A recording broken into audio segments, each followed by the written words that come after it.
Sochedul, la légende des deux royaumes.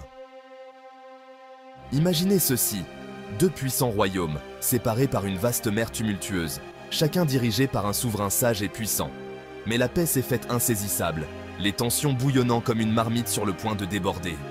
Dans le royaume de Liora, un jeune prince, Alaric, se tient sur le précipice de l'âge adulte.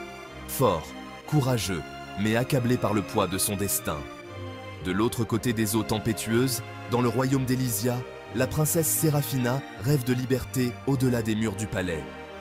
Intelligente, compatissante, mais liée par le devoir.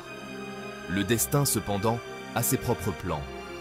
Pour garantir une paix durable, les souverains de Liora et d'Elysia forgent un accord. Un mariage arrangé entre le prince Alaric et la princesse Séraphina. Deux vies entrelacées non par amour, mais par nécessité.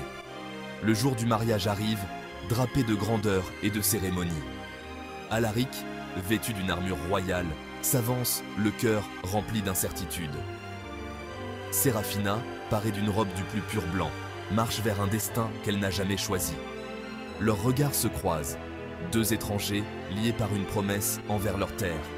Les vœux sont échangés, et à chaque mot, le poids des espoirs de leur royaume les accable. Mais au milieu de la formalité, une étincelle s'allume. Dans les jours qui suivent, Alaric et Séraphina commencent à se comprendre. Des rêves partagés, des secrets murmurés et des moments de rire comblent le gouffre qui les sépare. Alors qu'ils naviguent sur les eaux perfides du devoir royal, l'alliance forgée dans l'obligation commence à se transformer. Le respect s'épanouit en amitié, et lentement, l'amitié en amour. Ensemble, ils affrontent les défis qui menacent leur royaume.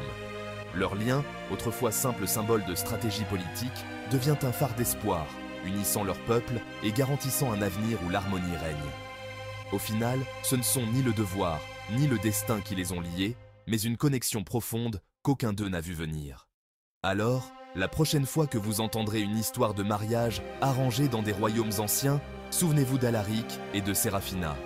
Parfois, l'amour peut fleurir dans les endroits les plus inattendus. Et c'est l'histoire des deux royaumes unis par un mariage arrangé par le destin. Si vous avez apprécié ce conte, n'oubliez pas d'aimer et de vous abonner pour plus d'histoires épiques. Merci d'avoir regardé.